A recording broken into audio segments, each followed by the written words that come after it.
Good afternoon. I'm Dr. Aya Okada, Vice Trustee for International Cooperation, Nagoya University, and Professor from the Graduate School of International Development. Today, we have a special session with the President, Dr. Seiichi Matsuo, to have a dialogue with him titled Achieving NU MIRAI 2020, Perspectives from Leading Alumni. Nagoya University Matsuo Initiative for Reform, Autonomy, and Innovation 2020, known as NU MIRAI 2020, is a medium-term strategic plan which President Matsuo and his executive team drew up shortly after he took office last year. Since your time as students, Nagoya University has made a lot of progress in many aspects. Today, we are very fortunate to have some of our most accomplished GSID alumni to listen to their voices and ideas as to the ways in which Nagoya University should strive to achieve the NU MIRAI 2020, and also to further thrive as a leading university in Japan and the world. And it is also a wonderful opportunity for us to witness our alumni to stay connected with the university and to be involved in the future of Nagoya University as variable members of the Nagoya University. Now I'd like to invite our president, Dr. Seiichi Matsuo, to say a few words to welcome our graduates. So good afternoon, everyone. I'm Seiichi Matsuo, the president of Nagoya University. So I just took office last April, and since I became the president, I realized that the GSID of our school had a very good performance in the past. And I think it will perform better than ever toward the future. And I'm very happy also and proud that you have made successful career, and after you graduated from Nagoya University. We highly value our graduates because you are our important assets, and indeed we are trying to strengthen our alumni networks. And when I became the president last year, one of my first things I did was to develop the Nagoya University Matsuo Initiative for Reform, Autonomy, and Innovation by 2020. So the initial of this program means NU MIRAI. And all of you know the meaning of Mirai in Japanese. That's the future, not the car of the Toyota Motor Company. And in that program, the initiatives, I set the 4 or 5 pillars in that initiatives. But the most important one is the education and the internationalization. So as the Professor Okada proposed that today we will discuss about the education and also the internationalization of Nagoya University and how to make the network of the Nagoya University alumni. Now I'd like to ask Dr. Sanae Ito, the Dean of the Graduate School of International Development, to say a few words as opening remarks. As President Matsuo has just remarked, we have created this opportunity to get your views on how Nagoya University is going to live up to its goals set by NU MIRAI 2020. And since you are among the most successful alumni that GSID has produced, and we feel, I'm as a dean, feel very proud of all of you. And some of you graduated from GSID a long time ago and others more recently, but I think all of you have had some time to reflect on what you learned at GSID. and whether what you learned has proved to be useful or not so useful. So today we would appreciate if you're going to share your experiences with us, and then think about how Nagoya University as a whole can improve its education to produce more world-class intellectuals like you, and to enhance its global presence.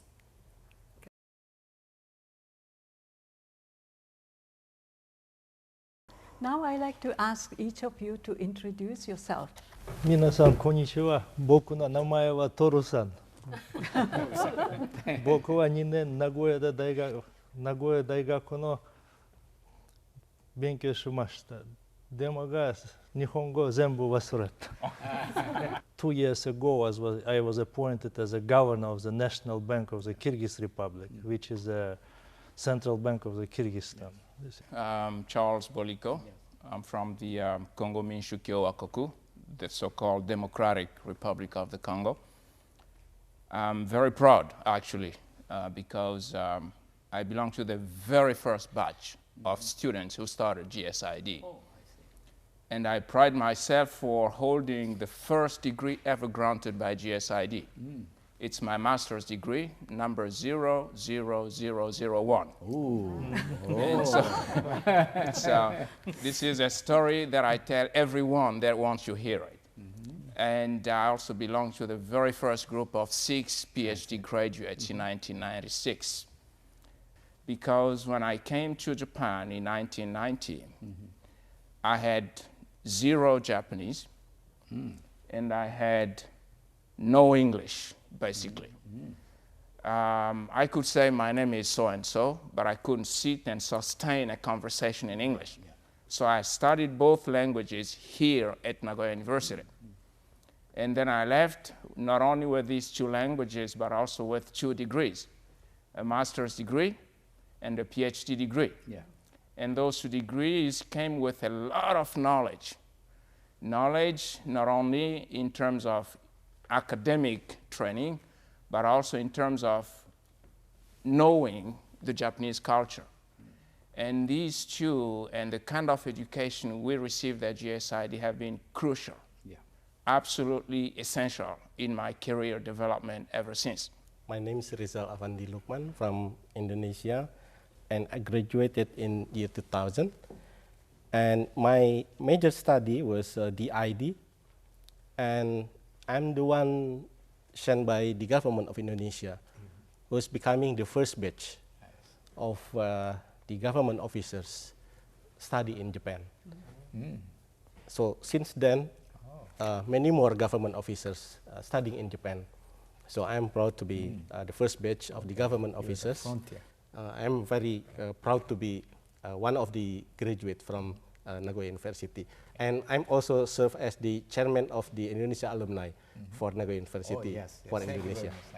So my name is Farhanda Shamim, and I'm also one of very proud graduates of this university. And whenever I talk about Nagoya University or GSID, I cannot forget Japan. I think whatever I am today, it's because of a Japanese scholarship which I received. If I had not gotten a scholarship, I would have not done my PhD.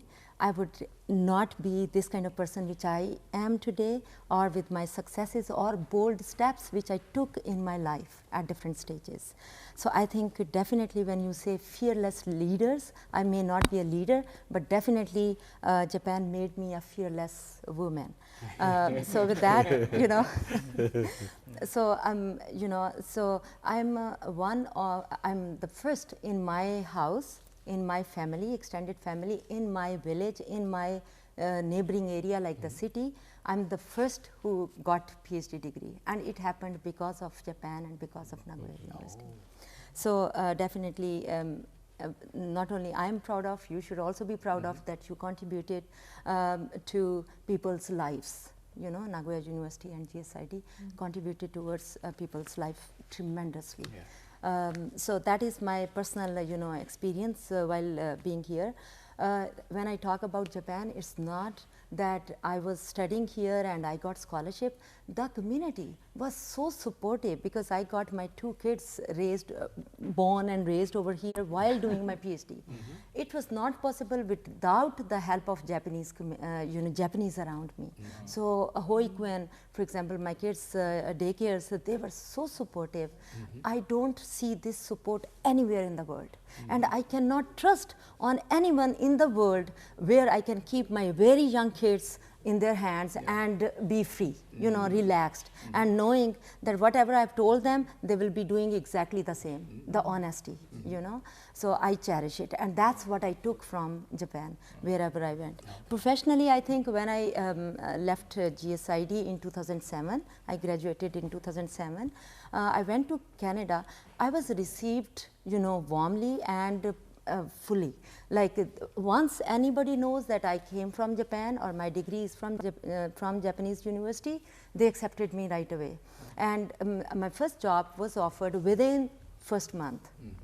You know, within 15 days when I applied, they called me. And it was all because of getting a degree from Japan. My name is Seiichi. Yes. I'm from Cambodia. I know you very well. Thank you very much. I graduated from GSID in 2002 after 6 years studying here. I'm very proud to be a graduate from this university and from GSID particularly. You have to be proud that you shaped me who I am today at Nagoya University. I remember the last day I left Cambodia here, the first day in Japan, and the last day returning from Japan. I'm completely different persons. GSID give us completely different atmosphere, very international, and because of that, I can work with any circumstance when I return. Let me also say I do share the sense of pride that's expressed by everyone here in this panel, and most importantly, to be honest with you, I find it very flattering to be named as one of these distinguished, you know, senpais and dai-senpais. Very, very honored, of course. But also, when I came to Nagoya University first, it completely transformed my life, which I will describe very briefly. As I came to Nagoya University, I came as a marine biologist. Essentially, all I knew in my professional career was how to deal with fish, not with human beings. No. So to come to GSID and to aspire to become a development practitioner or professional, more importantly to call myself an economist, was one of my lifetime dreams. And after doing my master's and PhD, to be able to confidently say I am an economist, that was a life-changing experience for me, I must admit. And I'm always grateful for the excellent distinguished professors that I have, but also most importantly, the lessons that I learn from colleagues that come from different corners of the world with different perspectives and different ideas and, you know, different interpretations of events. That's extremely rich that you cannot learn from textbooks. And for me, that was highly enriching, and hence why I'm very thrilled that Nagoya University is aspiring to, you know, to internationalize the university. I think it's in the benefit of every single student that would emerge from this excellent institution. Just before my graduation, in fact, I got a job offer in the International Institute for Environment and Development in the UK, and I joined in a capacity as a researcher in environmental economist, in which afterwards I was promoted to be the senior economist in the institute. Yes. And in my capacity as a senior economist, I work in a wide range of issues. But one of the work that I dedicate myself and time to is I lead a work program that I developed from scratch, from zero, which is the program of work on ocean and fisheries economics.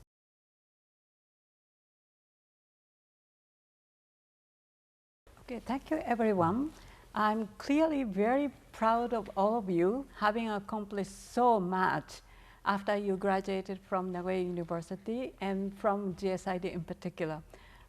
Clearly you have made amazing career development after you graduated, and we always remember that you know, there are so many others who are following your path among our graduates, and we are proud of all of them.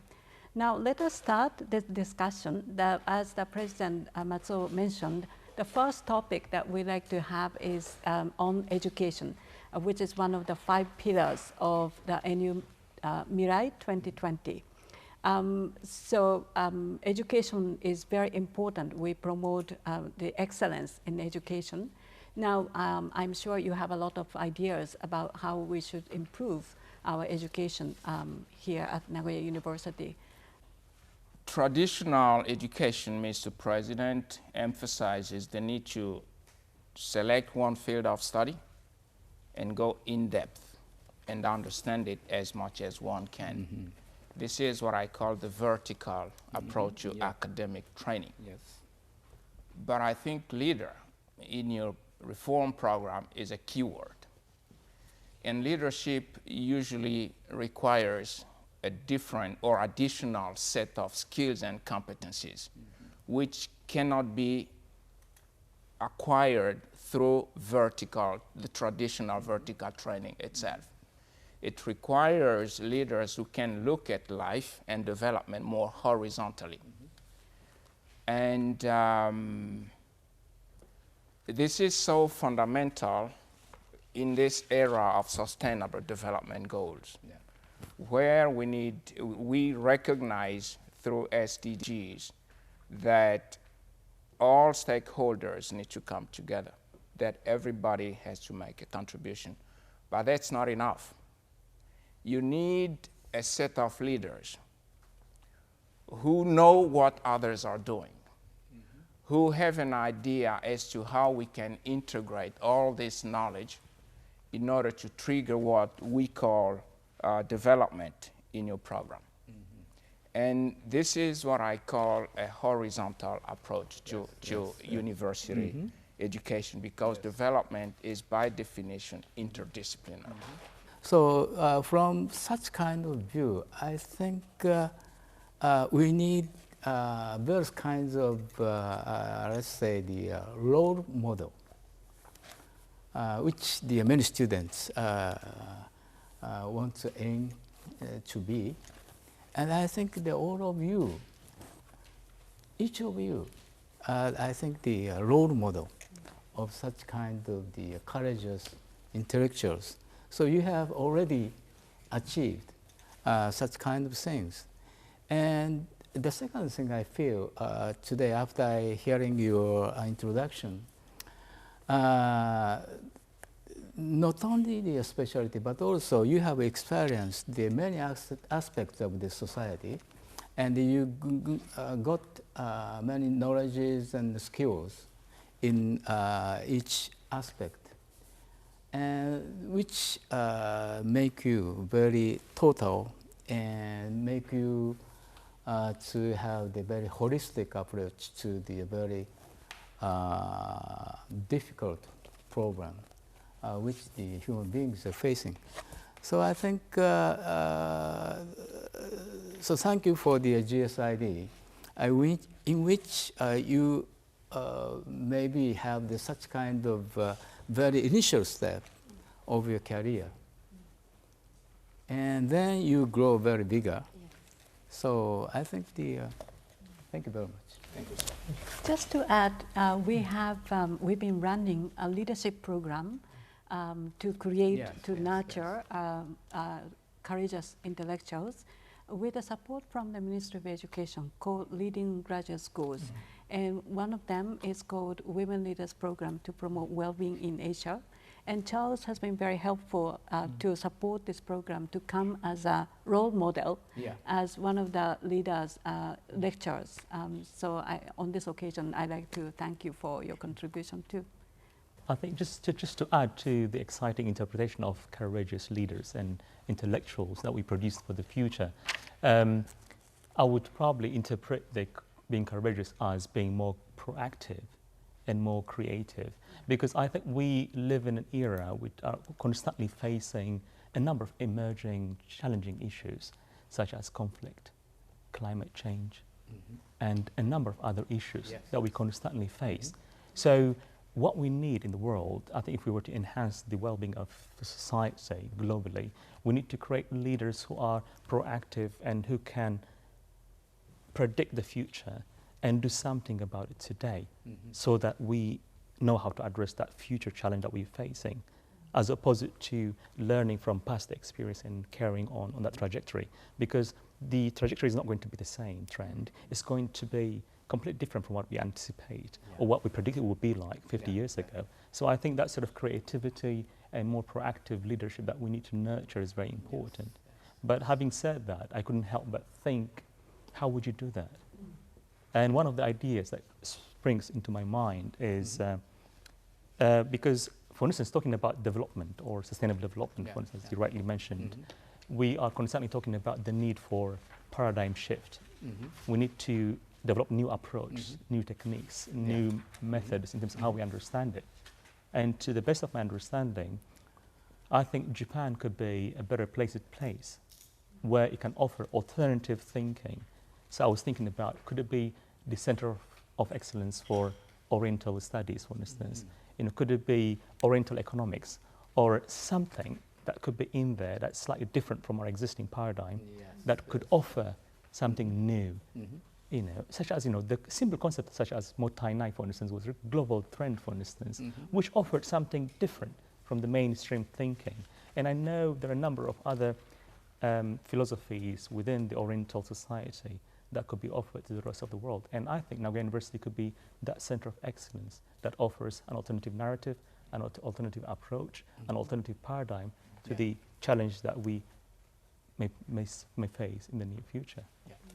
By having the intention, Nagoya University is being the ASEAN Hub University, meaning that this hub can be the pool of information, as well as also the pool of knowledge and also experience of some countries, so that the leaders from one country can learn from the experience of the other countries. And I think this is like the being Nagoya University as the center of excellence. So pool of information, pool of the knowledge, experience can be shared with the other leaders from other countries in the world, from colleagues from African countries, from Asian countries, as well as from other parts of the world.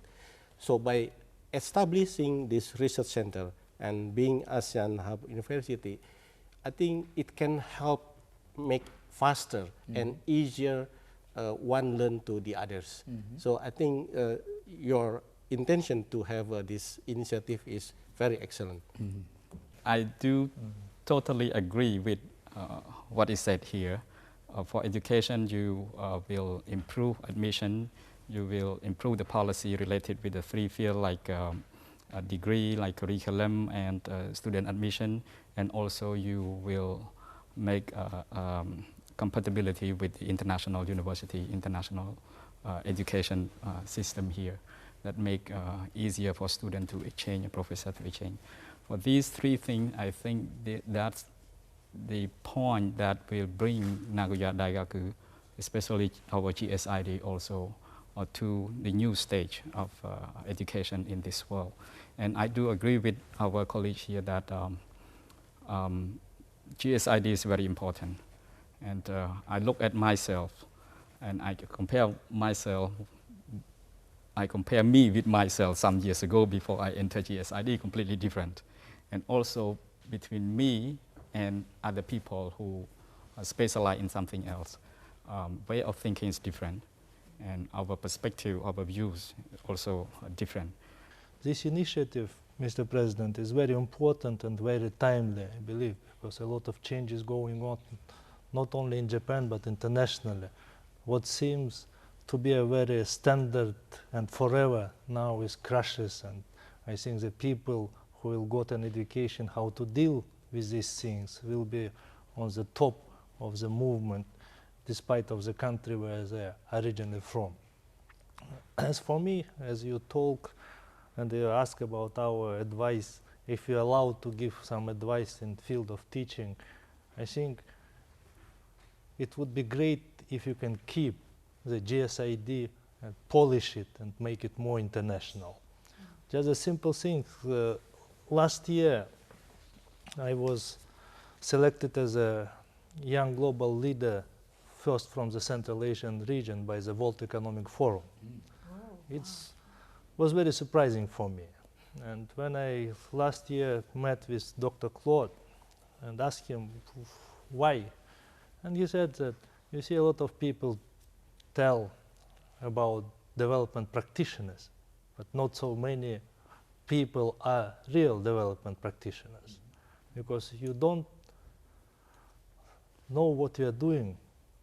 You need to have courage, and this focus on potential leaders who will have a courage to take a responsibility for the people and can show the correct way. It's very important. Nagoya University started what we call satellite campus in various Asian countries. We opened 3 campuses last year and 3 more campuses this year, including Uzbekistan, Vietnam, Laos, Cambodia, and Philippines, Mongolia. So we offer a special PhD program to particularly those people who are working at the government as core professionals. The role of the private sector is one of the points I had in my note as well, because I think particularly now in the area of sustainable development, we are increasingly witnessing there is dwindling or decreasing ODA to developing countries, in real terms at least, and particularly for the least developed countries. And as a result, the issue of private sector and the role of the private sector has increasingly become a very important issue. I was in Antalya last month for the midterm review of the Istanbul program of action for the LDCs, and a significant portion of the discussion was dominated by the private sector role. And I think if we can sort of embed the role of the private sector in the development industry, or how we teach about international development in Nagoya University, I think that would be one of those most proactive ways of dealing with future challenges, particularly in the dwindling ODA in particular. Yeah. We are now reforming our university, and including GSID. And my concern is how to develop the leaders who can think comprehensively, and to include all the knowledges and the disciplines to concentrate on the solving such kind of difficult problems. So in order to that, we should change the structure of the university. So one trial in our university is to form the platform in which the different disciplines, for example, from the School of Economy and Law and Education and Environmental Science, can meet together and to form the team to challenge for that kind of problem. And I think at the center of that platform, probably I think the people from the GSID should sit on the central position, I think. Because the people from the GSID, I believe, they are more comprehensive and have the ability to organize such kind of things.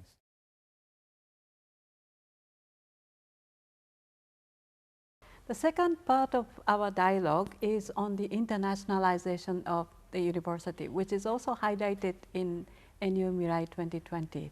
I'm sure because you used to be an international student, you have a lot to say about how we should promote further internationalization here at Nagoya University. So as I told, this is a very great initiative to make the Nagoya University very, very international, and to make the name of Nagoya University not to be recognizable in Japan, but worldwide as well. I think in this respect already a lot of things have been done, but I think you need to do a little bit more advertisement about, as our colleague said, to have 6 Nobel Prize winners to be part of this university is already a very big brand. Also, I think to make it more successful, the Nagoya University have to use its graduates, which are already alumni and working in the foreign countries, to deliver and extend the knowledge about Nagoya University. And one thing probably what can be done, the modern technologies make this world very small. So WhatsApp, Skype, video conferences now it's very cheap. And I think if it will be needed, I myself ready to do several lectures for the GSID students through the video conference to share some experience, to share some points about monetary policy in developing countries and how, when you need to do the certain decisions. I think it will widen our network. And another thing I think is you need to have somebody in the staff who will be on the monthly basis updating where the former graduates of the GSID or whole Nagoya University working in governments or international organizational works. It will give a lot of help, because I was just discussing with my colleagues that last month I have been in Indonesia on Islamic Development Bank meeting, which was hosted by the Indonesian government, and I was representing Kyrgyzstan there. And I have no idea that my former senpai is working for the Indonesian government, so it would be a very nice occasion for us to discuss, because we also have several projects which are in the implementation process with the help of the Indonesian government as well. So we see this kind of minor thing which we already have is not fully utilized. And I think this initiative, which clearly states the goal, will have necessary tools which will make these goals come true.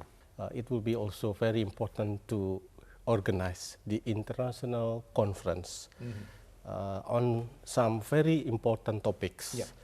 What just happening, for example, in the world on the regionalism, on the inequality, and so on and so on.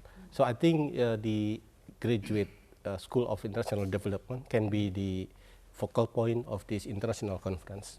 Secondly is to keep the position of the Nagoya University becoming the world-class university, is to write an article in the international journal that can everybody knows that, oh, these faculty members or the alumni is from the Graduate School of International Development or from the Nagoya University. Also another type or another chance to promote and advertise. Secondly is, or thirdly is the collaboration with the international organization, with the UNSCAP, for example, with the World Bank, IMF, with World Food, FAO, for example. So I think that's also very good, and also to have a link with the global and regional think tank, such as AREA. AREA is the Economic Research Institute on East Asia that has been conducting research on what's going on within the ASEAN countries in the region. IDE, for example, International Development Economic in Tokyo, Nomura Research Institute, and so on. So we are utilizing enormous of information from this international worldwide class information. And also can have the collaboration with other world-class international school or universities in US or maybe in other ASEAN countries. So I think that's how the internalization of Nagoya University can be maintained and even can be promoted further. I can share from the experience that I have when I entered Nagoya Daigaku more than 10 years ago. I think in order to increase number of foreign students here, what Nagoya Daigaku should do is that you simplify admission criteria. And I think also if Nagoya can do a kind of a let's say for master degree, 1 + 1 can be one somewhere outside Japan and one in Nagoya here, and can get degree from Nagoya, whatever that can. You mean joint degrees? Yes, joint degree, okay. something like that. Very similar to satellite campus that you are doing now. Mostly they study in their own country and come here for a short time, a few weeks and come back. But if it is half there and half here or whatever, this kind of things can increase number of foreign students a lot. The focus on Asia, I think it is perfectly legitimate given the proximity. I mean, it's in the region, and as I told my colleagues earlier, more than 50% of Japanese ODA goes through Asia, and that cannot be understandable. But I still teach in my country. I go and teach. And I see a lot of potential in Africa as well. And this is recognized by the government of Japan itself. We know that we have the Tokyo International Conference on African Development. And it's taking place on African soil for the first time end of August this year. What the missing link between TICAD and Africa is probably the intervention of universities. I don't hear much input from these great universities into that process. It's JICA, it's MOFA, Ministry of Gaimusho, Ministry of Foreign Affairs, it's the government of Japan overall. But I hear very little from these great universities with all the body of knowledge that is developed, that is accumulated. I hear very little, if any, input from universities. We should consider also making a contribution in that direction. And let me go to my last point. I hope you won't be disappointed. When we talk about internationalization, I tend to think differently from the mainstream way of thinking. For me, internationalization is definitely what you're doing. This is absolutely important. But for me, just changing Japan won't contribute to internationalizing this country. A great dimension for me is going outside and showing Japan and its culture. That's right. And helping people understand what this country is all about. Sensei, I had a scholarship to go to the USA, and another to come to Japan, and I chose Japan. Why? Because it was different. If Japan were the kind of country that I would have found in France and in Germany and in Belgium and in America, I would have never come all the way here. So some level of difference is required. When we come here, we want to study from the university. I told you earlier, I left here with a great body of knowledge, not only academically, but from the culture of this country. These foreign students who come here gain a whole lot, and many of my colleagues said how much they learn from how Japanese people behave, how they educate themselves, honesty, reliability, etc. And these aspects of the Japanese culture come as a great, indispensable, valuable complement to our university education. And so let's not neglect that, and let's build it into our programs so that when these people come, they gain both academically, but also from a human perspective, that they may become more complete leaders. Thank you. Current condition concerning the internationalization, especially in terms of the English taught courses, has been changed very much. Because out of 10,000 courses, more than about 1,200, 12% of all the courses are done completely in English now. So you can take very diverse courses. Although I think it is not enough, but probably when you studied in Nagoya University, probably I think that there are very few, probably only in the GSID. Oh, yes. But now there are many courses in, I think, all the faculties.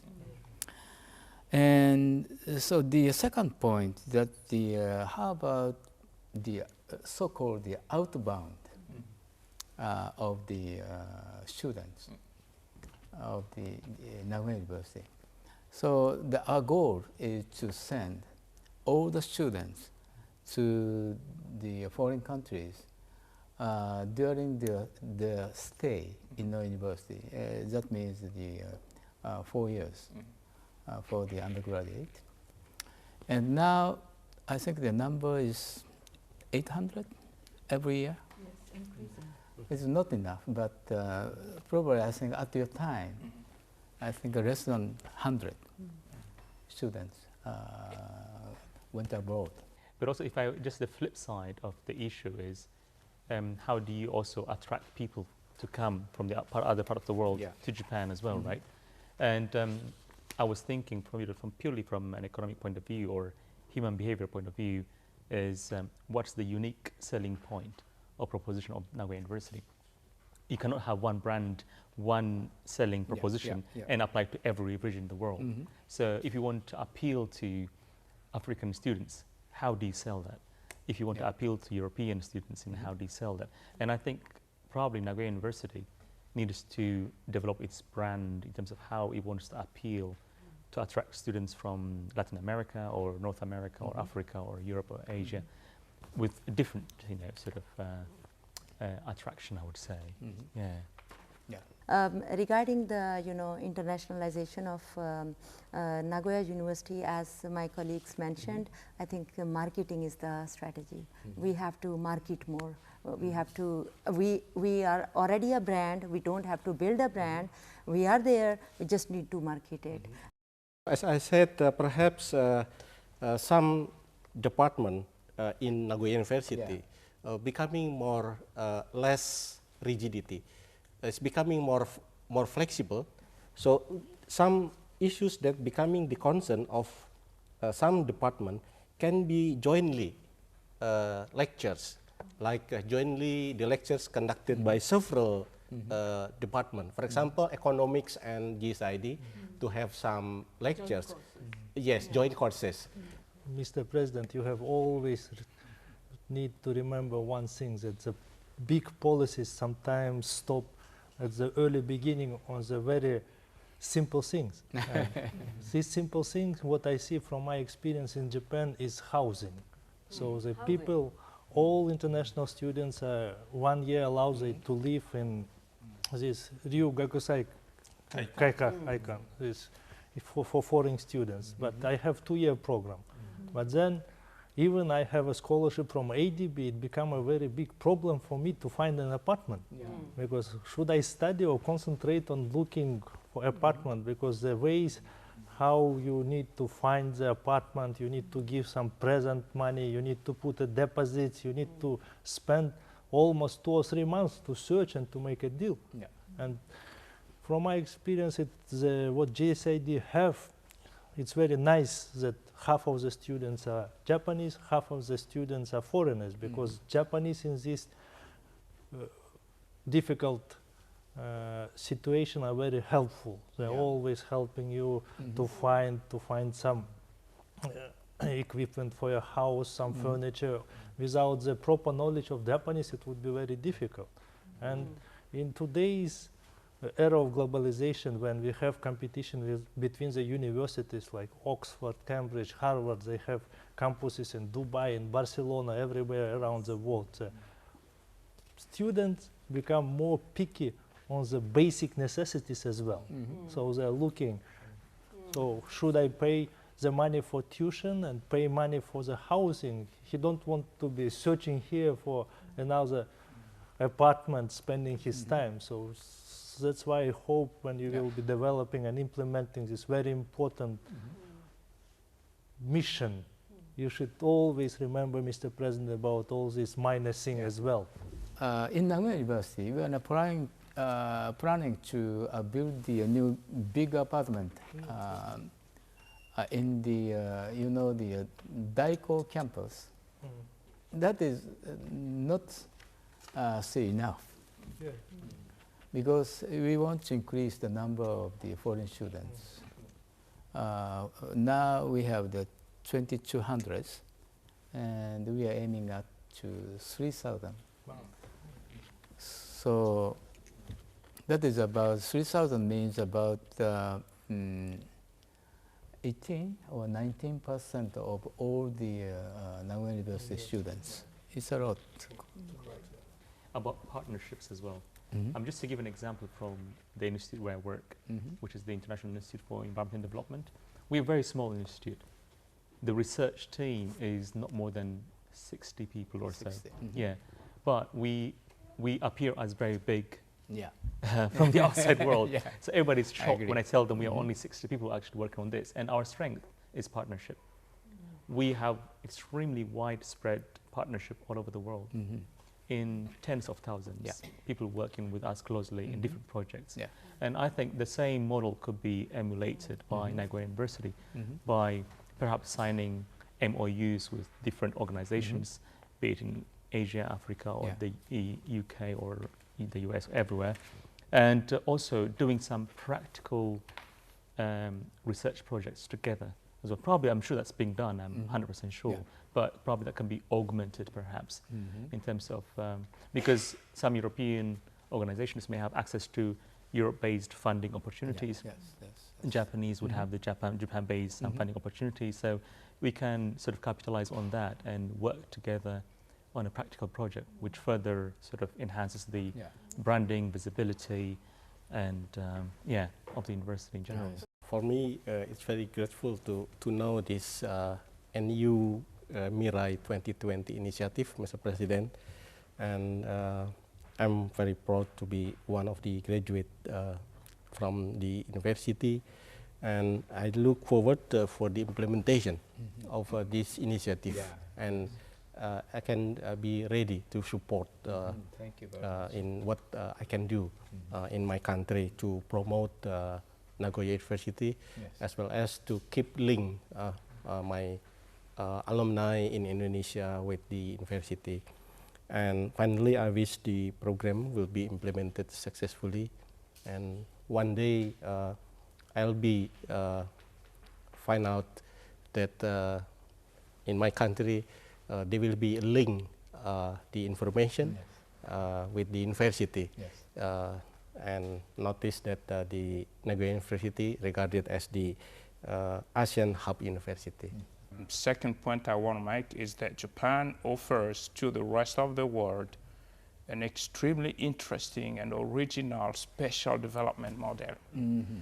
And please, we want Japanese leadership in this area throughout the world. Please do not limit your focus on Asia alone. Mm-hmm. Japan is needed Okay. elsewhere. Mm-hmm. I have only one last comment. I think you need to use safety on the campus as an advertisement as well. I will send my son to undergraduate to study in Japan just only for one reason, because this is very safe. You can send your kid, it will be 100% safe because people around are very kindly, there is no less crime. If you lost your wallet, it will be bring you back. So these kind of things, it's almost lost in other countries. So I think this is another way how to promote Nagoya University, saying that this is very nice, safe place to get your degree. Thank you.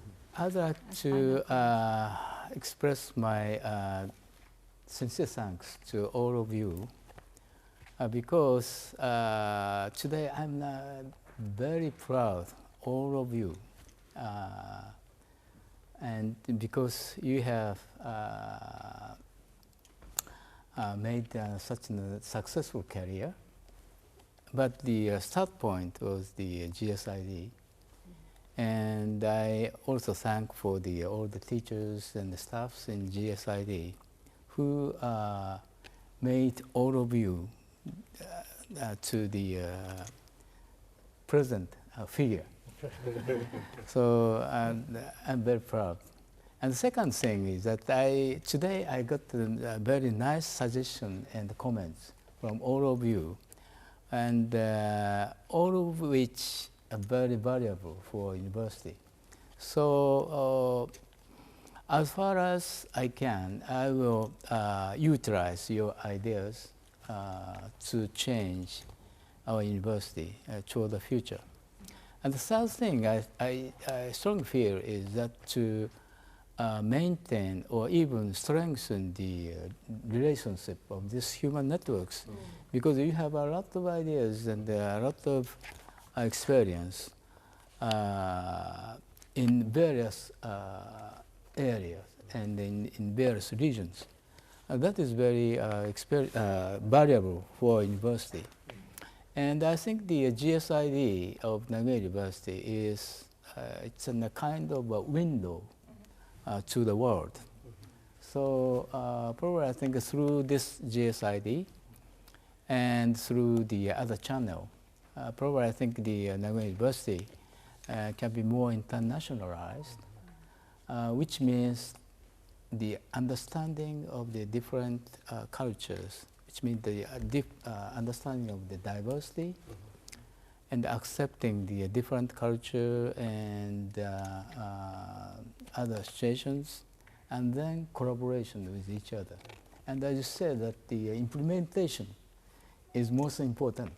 So I think the we will keep in touch and study together and challenge to the world. Thank you very much. Thank you very much.